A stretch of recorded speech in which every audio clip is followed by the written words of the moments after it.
예레미야서 7장 30절부터 8장 3절 우리 한 목소리로 봉독하겠습니다. 시작. 여호와께서 말씀하시되 유다 자손이 나의 눈앞에 악을 행하여 내 이름으로 일컬음을 받는 집에 그들의 가증한 것을 두어 집을 더럽혔으며 흰놈의 아들 골짜기에 도벳사당을 건축하고 그들의 자녀들을 불에 살랐나니 내가 명령하지 아니하였고 내 마음에 생각하지도 아니한 일이니라. 그러므로 여호와께서 말씀하시니라. 날이 이르면 이곳을 도벳이라 하거나 흰놈의 아들의 골짜기라 말하지 아니하고 죽임의 골짜기라 말하리니 이는 도벳에 자리가 없을 만큼 매장했기 때문이니라. 이 백성의 시체가 공중의 새와 땅의 짐승의 밥이 될 것이나 그것을 쫓을 자가 없을 것이라. 그때에 내가 유다 성읍들과 예루살렘 거리에 기뻐하는 소리, 즐거워하는 소리, 신랑의 소리, 신부의 소리가 끊어지게 하리니 땅이 황폐하리라. 여호와의 말씀이니라. 그때에 사람들이 유다 왕들의 뼈와 그의 지도자들의 뼈와 제사장들의 뼈와 선지자들의 뼈와 예루살렘 주민의 뼈를 그 무덤에서 끌어내어 그들이 사랑하며 섬기며 뒤따르며 구하며 경배하던 해와 달과 하늘의 무별 아래에서 펼쳐지게 하리니 그 뼈가 거두이거나 묻히지 못하여 지면에서 분토 같을 것이며 이 악한 민족에 남아있는 자 물은 내게서 쫓겨나서 각처에 남아있는 자들이 사는 것보다 죽는 것을 원하니라. 만군의 여호와의 말씀이니라. 아멘. 오늘은 예레미야서 7장 말씀으로 참담한 죄 참혹한 결말이라는 제목으로 묵상 나눔 하도록 하겠습니다. 오늘 본문은 한 본문으로 우리가 봅니다. 한번 따라해 봅시다. 유다 자손들의 죄악과 하나님의 심판. 자, 먼저 유다 자손들의 죄악에 대해서 30절로 31절에 나와 있습니다. 유다 자손들이 행한 죄는 두 가지였습니다. 첫째는 성전에 그들이 가증한 것을 두어서 성전을 더럽혔다는 거예요. 여기서 가증한 건 므낫세 왕이 성전에다가 1월 성신을 위한 단을 쌓은 것을 말하고 그리고 여기에 아세라 목상을 세운 것을 말합니다.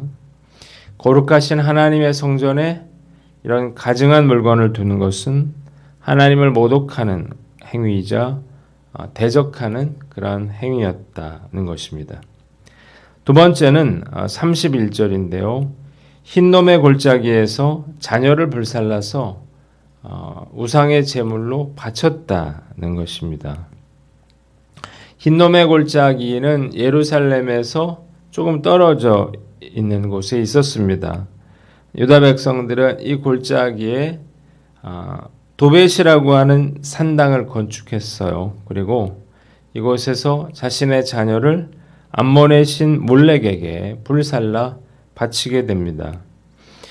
자녀를 제물로 바치는 그러한 의식은 모압 쪽이나 베니게 그리고 아모리 족속들의 오랜 그러한 종교적인 풍습이었는데 유다 백성들이 이를 따라하는 거예요.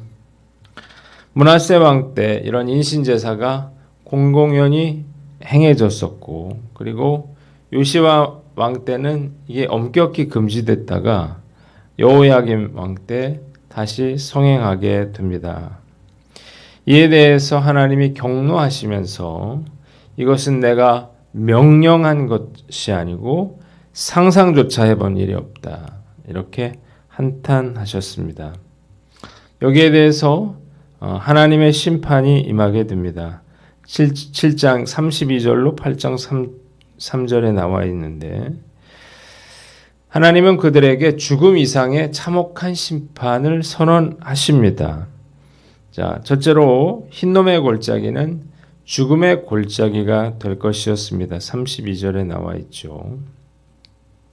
자녀를 우상에 불살라 바쳤던 이 흰놈 골짜기에서 유다 백성들은 적군의 공격을 받게 되고, 그래서 거기서 무차별적인 그러한 살육을 당할 것이었습니다. 그리고 그들의 시체가 이 골짜기에 가득했지만 매장할 데가 없고 매장할 사람이 없었어요. 그래서 그들의 시체가 흰놈의 골짜기에 방치될 것이었습니다. 유다 사회에서 가장 치욕적인 것은 죽은 자가 장사되지 못하고 들짐승의 밥이 되는 것이었는데, 이들이 이런 시세가 됐고요. 그리고 시신에 이렇게 내려앉은 그러한 새나 짐승을 쫓아줄 사람도 없었어요. 그래서 이제 흰놈 골짜기는 살육의 골짜기로 불리게 될 것이었습니다. 두 번째는 유다 성읍들과 모든 거리에서 기쁨이 사라질 것이었습니다. 34절에 나와 있어요. 유다 전역에서 신랑 신부의 혼례식이라든지 아니면 아이들의 기뻐하는 그러한 웃음소리라든지 즐거워하는 그러한 소리는 다 사라지게 될 것이었습니다. 그리고 전쟁의 공포와 죽음과 두려움만이 가득하게 될 거였어요. 세 번째는 1절로 2절인데요. 죽은 자들까지 치욕을 당하게 될 것이라는 것입니다. 자, 왜 죽은 자들까지 이런 치욕을 당했을까요? 보면 뼈들을 다 무덤에서 꺼냈다 이렇게 나와 있는데 이유가 있었습니다. 적군들이 왕과 지도자들과 제사장들과 선지자들 그리고 백성들의 무덤을 파헤칠 것이었어요. 자, 이들이 굳이 무덤까지 파헤칠 이유는 무엇이었는가? 두 가지 이유가 있었는데, 첫째는 정복한 나라에 대해서 더 심한 모욕을 주기 위해서였고요. 두 번째는 그 무덤 안에 보물을 같이 묻었거든요. 그래서 이 보물을 얻기 위해서 이 무덤을 다 파낸 것입니다. 자, 무덤에서 파헤쳐져서 아무데나 버려진 이 뼈들은 해와 달과 무별들 아래 그대로 노출되었고 분토처럼 버려질 것이었습니다. 셋째로 3절인데요. 살아남은 자들은 차라리 죽기를 구할 것이었다는 것입니다. 많은 유다 백성들이 살육을 당했지만 그 중에 살아남은 사람도 있었어요. 그러나 그들을 기다리고 있는 것은 정말 끔찍한 현실이었습니다. 그들은 포로로 끌려가거나 아니면 살아남기 위해서 이 나라 저 나라를 헤매여야만 했기 때문이에요. 그들의 처지는 죽은 자들보다 고통스러워서 차라리 죽기를 구하는, 죽은 사람들을 부러워하는 그러한 신세가 될 것이었습니다. 한번 따라해 봅시다. 욕심을 버려라. 우리가 생각해 볼 건 이거죠. 왜 유다 백성들이 이 흰놈의 골짜기에서 자기 자녀들을 거기서 불살랐느냐 하는 것입니다. 자, 이유가 있어요. 바로 탐욕 때문이에요. 생각해 보면 그 사랑하는 자식까지 불살랐을 때는 이유가 있겠죠. 그 이유가 뭐겠어요? 자식보다 뭔가 더 내가 얻기를 원하는 그 뭔가가 있었다는 거죠. 탐욕에 눈먼 인간은 무슨 짓이라도 할 수 있다는 사실을 아셔야 됩니다. 예전에 노름에 빠진 아버지가 그 노름을 하다가 돈을 다 잃었어요. 그래서 자기 딸을 판돈으로 대신 걸었다. 그런 이야기를 들은 적이 있는데 요즘에도 이런 일이 벌어지고 있습니다. 보험금에 눈이 멀어서 자식을 이용해서 고의적인 사고를 내고 보험금을 타낸 부모가 있었던 거죠. 이 부부는 2016년부터 19년까지 무려 4년간 이 자녀들을 피보험자로 한 그러한 상해보험, 보험을 30개나 들었대요. 그래서 뭐 자기 몸이라든지 그 자녀의 몸에 이제 상처를 내고 이런 수법으로 무려 61차례에 걸쳐서 6,733만 원의 보험금을 타냈다는 것입니다. 이게 이제 알려져서 징역형에 처하게 됐는데 인간이 정말 탐욕에 눈멀면 무슨 짓이라도 할 수 있다는 사실을 우리가 알게 되는 거예요. 우리 안에도 이런 무서운 탐욕의 본성이 있다는 사실을 아시기를 바랍니다. 이 탐욕에 사로잡히면 우리가 하나님이고 뭐고 남편이고 아내고 자식이고 간에 수단과 방법을 가리지 않게 되고 그리고 그걸 다 끊어버릴 만큼 이 탐욕이라고 하는 것이 무섭다는 사실을 알아야 합니다. 그래서 우리가 탐욕에 사로잡히지 않기 위해서는 어떻게 해야 되느냐? 가장 좋은 것은 뭐예요? 절제하는 것입니다. 견물생심이라고 했어요. 우리가 보면 마음이 생기게 되어 있습니다. 그게 인간이에요. 그러니까 우리가 가장 좋은 방법은 절제하는 거죠. 보지 않으면 생각에서 사라지게 됩니다. 생각에서 사라지면 유혹이 되지를 않아요. 자, 나는 어떤가 생각해보고 우리가 뭘 절제해야 될까요? 보는 것, 또 먹는 것, 또 생각을 절제하셔서 우리가 탐욕에 사로잡히지 않도록 여러분들이 늘 노력하시기를 주님의 이름으로 축원합니다. 두 번째는 우상의 무익함과 해로움을 알아라는 것입니다. 한번 따라해 봅시다. 우상의 무익함과 해로움을 알라. 유다의 이 말 하나님의 심판에는 신기하게도 공통점이 있습니다. 첫째로 그들이 몰렉에게 자식을 불살라 바치던 바로 그 자리에서 그들도 살육을 당했다는 거예요. 우상 숭배의 장소, 곧 도벳의 산당이 있던 바로 그 흰놈 골짜기에 적군들이 쳐들어와서 유다 백성들이 살육을 당하게 되고 시체가 버려지게 된 것입니다. 둘째로 그들이 섬겼던 해와 달과 별들 아래 그들의 시신이 다 드러나게 됐다는 건데요. 자, 1월 성신은 그 당시 지도자들, 왕과 제사장들과 선지자들과 예루살렘 그런 사람들이 정성을 다해서 섬기던 그런 것들이었어요. 그러나 적군의 공격으로 인해서 그들이 섬겼던 해와 달과 별들 아래 자신들의 뼈가 드러나는 그러한 치욕을 맛보게 될 것이었습니다. 자, 본문이 우리에게 주는 교훈이 뭐냐는 거죠.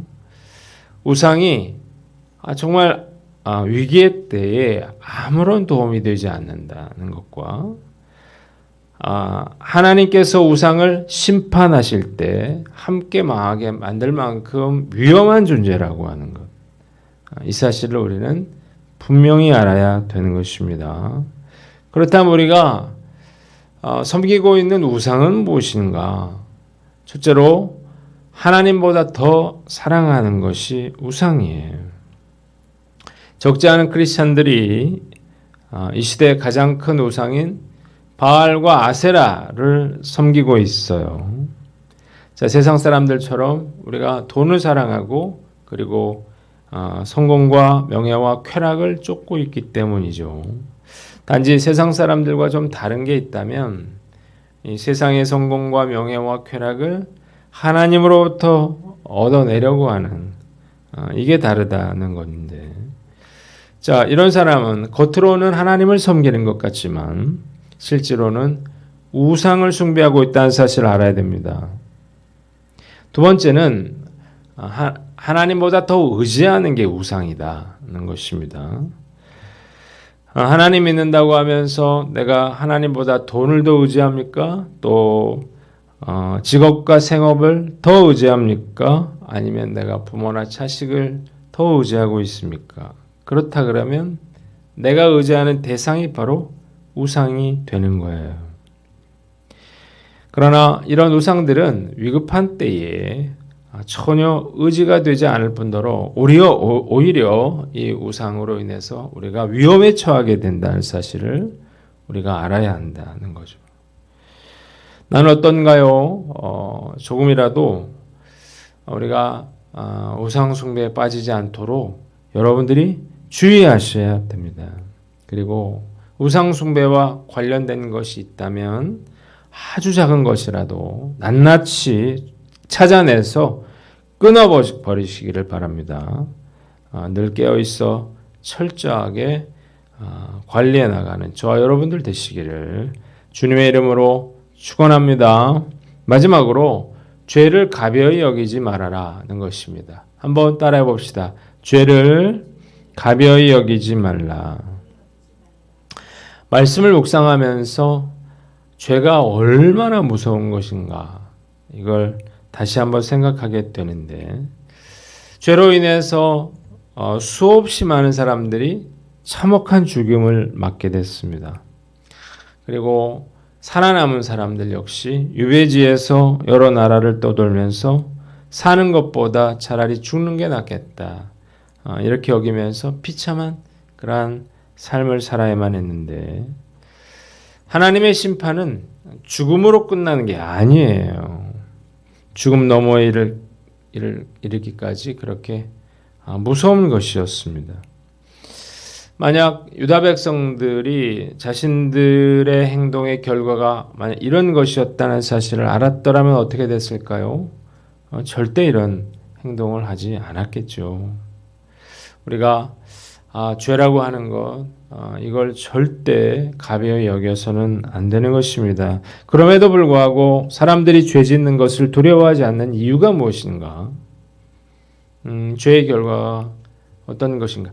얼마나 참혹한 것인가를 잘 알지 못하기 때문이죠. 자, 난 어떤가요?